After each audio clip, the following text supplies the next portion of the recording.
Baik, saya mulai. Bismillahirrahmanirrahim. Assalamualaikum warahmatullahi wabarakatuh. Waalaikumsalam warahmatullahi wabarakatuh. Waalaikumsalam warahmatullahi wabarakatuh. Selamat siang dan saya ucapkan terima kasih kepada dosen pengampu mata kuliah hari ini, Ibu Dayurika Perdana dan yang sudah memberikan kesempatan kepada kelompok kami untuk presentasi. Dan saya juga mengucapkan terima kasih kepada teman-teman yang sudah hadir. Saya, Atia Abel Pratiwi, dengan NPM 217510004, yang akan bertugas sebagai moderator dalam presentasi kelompok 5 hari ini, di mana kelompok kami akan membahas tentang Pancasila sebagai dasar nilai dalam pengembangan ilmu atau ilmu dalam perspektif historis. Namun tentunya saya tidak sendiri karena akan ditemani oleh rekan-rekan saya, yaitu Fadil Abdillah 21751001010,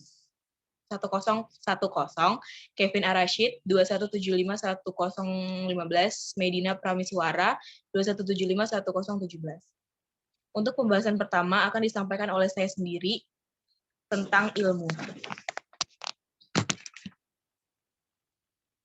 Ilmu adalah pengetahuan. Pengetahuan yang berasaskan kenyataan yang telah disusun dengan baik. Ilmu bukan sekedar pengetahuan, tetapi merangkumi sekumpulan pengetahuan berdasarkan teori-teori yang disepakati dan dapat secara sistematik diuji dengan seperangkat metode yang diakui dalam bidang ilmu tertentu. Pengertian secara ilmiah yang paling sering digunakan ialah ilmu adalah kumpulan pengetahuan sistematis yang merupakan produk dari aktivitas penelitian dengan metode ilmiah.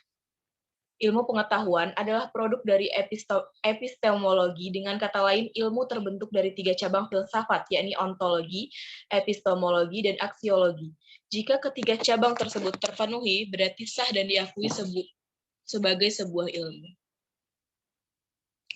Ilmu pengetahuan ialah suatu proses pembentukan pengetahuan yang terus-menerus sampai menjelaskan fenomena yang bersumber dari wahyu, hati, dan semesta sehingga dapat diperiksa atau dikaji secara kritis dengan tujuan untuk memahami hakikat, landasan dasar, dan asal-usulnya, sehingga dapat juga memperoleh hasil yang logis.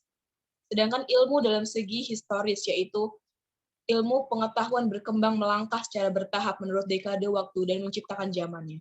Dimulai dari zaman Yunani kuno, abad pertengahan, abad modern, sampai abad kontemporer. Masa Yunani kuno saat ilmu pengetahuan lahir, kedudukan ilmu pengetahuan identik dengan filsafat memiliki corak mitologis. Alam dengan berbagai aturannya diterangkan secara teogoni, bahwa ada peranan para dewa yang merupakan unsur penentu segala sesuatu yang ada. Bagaimanapun, corak mitologis ini telah mendorong upaya manusia terus menerobos lebih jauh dunia pergejalan untuk mengetahui adanya sesuatu yang esa, tetap, dan abadi di balik yang bineka, berubah, dan sementara. Memasuki abad pertengahan, pasca Aristoteles, filsafat Yunani kuno menjadi ajaran praktis, bukan mistis, yaitu sebagaimana diajarkan oleh Stoa, Epicuri, dan Plotinus. Semua hal tersebut bersamaan dengan pudarnya kekuasaan Romawi yang mengisyaratkan akan datangnya tahapan baru, yaitu filsafat yang harus mengabdi kepada agama. Selanjutnya, abad modern dengan dipelopori oleh gerakan Renaissance di abad ke-15 dan dimatangkan oleh gerakan Aufklärung di abad ke-18 melalui langkah-langkah revolution, filsafat memasuki tahap baru atau modern. Baik, materi selanjutnya akan disampaikan oleh rekan saya, Kevin Arashid. Kepada Kevin, disilakan. Slide yang digolongkan.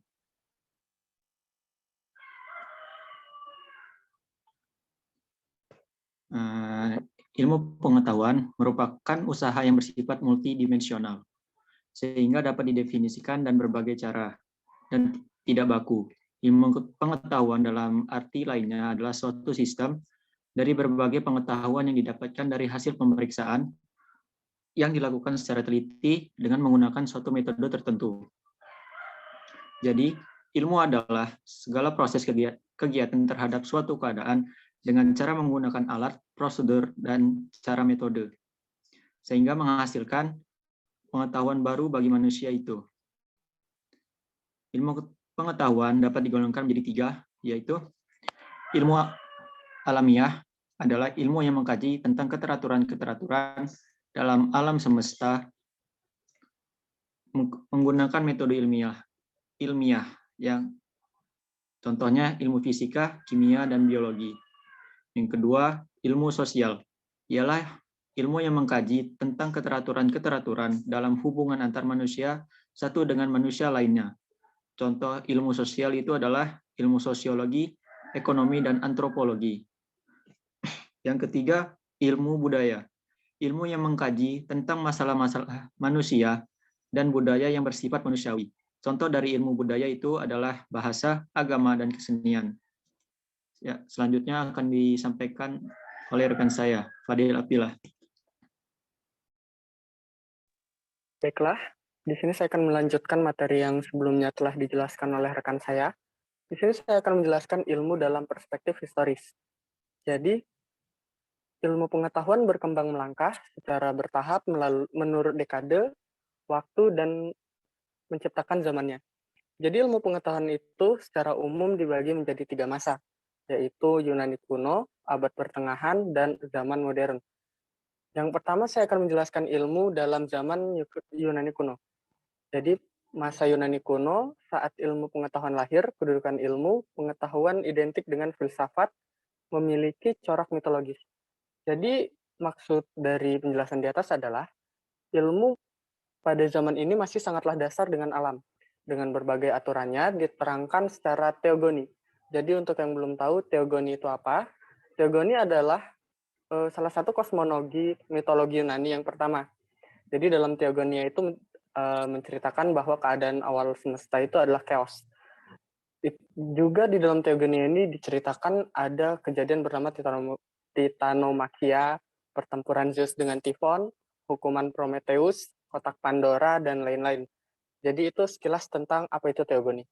Nah, teogoni ini menjadi salah satu penyebab mendorong upaya kita sebagai manusia untuk terus menerobos lebih jauh dunia pergejalaan, yang untuk mengetahui adanya sesuatu yang esa, tetap, abadi, di balik yang bineka, berubah, dan sementara. Selanjutnya, di abad pertengahan. Pada abad ini, ilmu memasuki abad pertengahan. Hal tersebut bersamaan dengan pudarnya kekuasaan Romawi yang mengisyaratkan akan datangnya tahapan baru yaitu filsafat, yang mengharuskan kita mengabdi kepada agama. Jadi pada abad pertengahan ini ada seseorang yang menjadi pionir atau tokoh utama yang membawa peralihan dari zaman ilmu Yunani kuno ke abad pertengahan. Selanjutnya memasuki tahap modern. Abad modern dengan dipelopori oleh gerakan, yaitu suatu kehidupan pembebasan dari kedudukannya. Pada abad ini perkembangan ilmu mulai dirintis oleh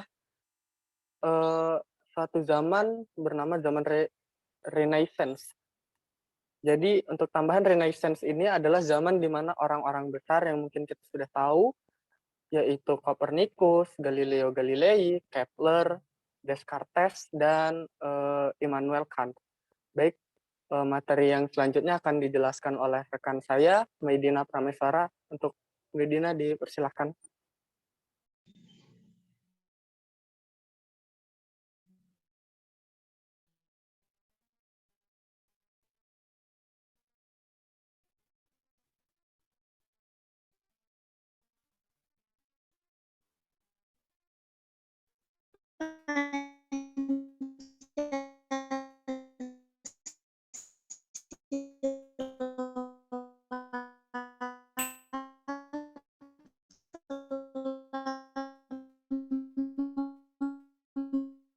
Berikan dasar nilai-nilai manusia, pengembangan manusia hanya segi. Akal merupakan potensi rohani manusia dalam hubungan dengan intelektualitas, rasa dalam bidang estetis, dan kehendak dalam bidang moral atau etika. Atas dasar kreativitas akalnya, manusia mengembangkan iptek dalam rangka untuk mengolah kekayaan alam yang disediakan oleh Tuhan Yang Maha Esa. Oleh karena itu, tujuan esensial dari iptek adalah demi kesejahteraan umat manusia, sehingga iptek pada hakikatnya tidak bebas nilai namun terikat oleh nilai. Next.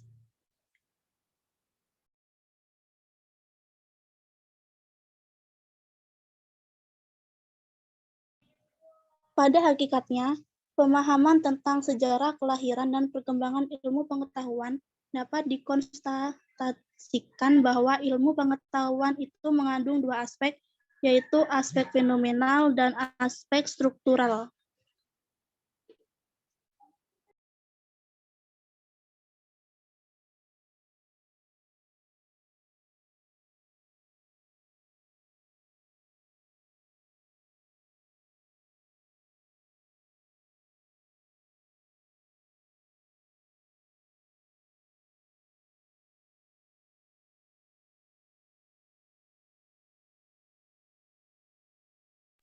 Baik, untuk sesi tanya-jawab yang akan dilaksanakan di WA Group, saya akan bertanya kepada Elsa Agustina, Kevin akan bertanya kepada Fajrun, Maidina akan bertanya kepada Cindy, dan Fadil akan bertanya kepada Esi. Sekian mungkin penjelasan dari kami. Saya tutup. Wabillahi taufiq wal hidayah. Wassalamualaikum warahmatullahi wabarakatuh. Waalaikumsalam warahmatullahi wabarakatuh.